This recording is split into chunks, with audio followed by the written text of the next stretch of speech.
প্রতিটা পরিবারে স্বামী-স্ত্রীর মধ্যে ঝগড়া হয়, মান অভিমান হয়, কথা কাটাকাটি হয়, স্বামী-স্ত্রী না খেয়ে ঘুমিয়ে পড়ে। অনেক সময় স্ত্রী রাগ করে বাপের বাড়ি চলে যায়, আবার স্বামীও বাসায় ফিরে না। অথচ কেউ একজন এগিয়ে এসে হাতটা ধরে সরি বলতো, তাহলে সব সমস্যার সমাধান হয়ে যেত।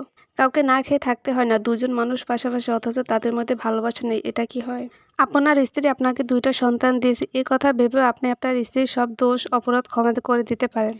যে স্বামী-স্ত্রীর ঘরে ২টো সন্তান নেই, তাদের হাহাকার কি কখনো দেখছেন? অথচ আপনার ঘরে ২টা ফুটফুটে সন্তান, তারপরও আপনার সাথে ঝগড়ায় মেতে থাকেন। এটা কি কোনো কথা? না, এটা কোনো কথা না। যান পরিবারকে একটু সময় দিন, পাহাড়ে সমুদ্রে ঘুরে আসুন। দেখবেন আস্তে আস্তে সবই ঠিক হয়ে গেছে। ১৫ বছর সংসার করলেও ঝগড়া হয়।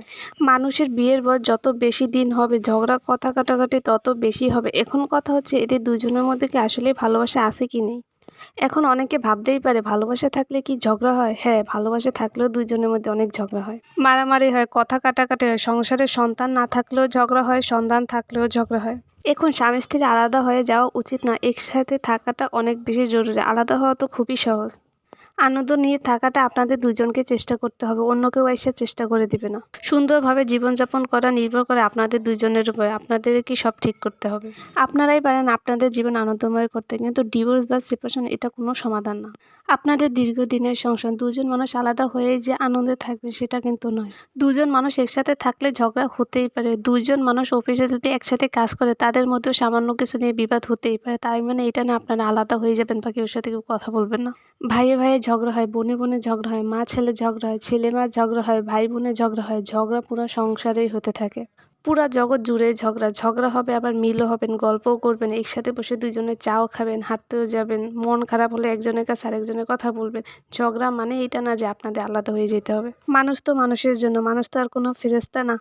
প্রতিটা মানুষের মধ্যে কিছু দোষ ত্রুটি থাকবেই। এটা মেনেই আমাদের সবার সাথে একসাথে জীবনযাপন করতে হবে। তবে সংসার জীবনে একটু ছাড় দেওয়ার মন মানসিকতা থাকতে হবে। তাহলেই সংসারে একটু অশান্তি কম হবে। সংসারে যত বেশি ছাড় দেবেন ততই বেশি ভালো হবে। কারণ কবি বলেছেন, বড় যদি হতে চাও ছোট হও তবে। মনে রাখবেন এই সংসার শুধু হৃদয়বান মানুষের জন্য। একটা সংসার টিকিয়ে রাখতে হলে অনেক বেশি কষ্ট করতে হয়। স্বর্ণ যত পুড়ে তত খাঁটি হয়, তেমনি মানুষ যত কষ্ট পায় তত বেশি খাঁটি হয়।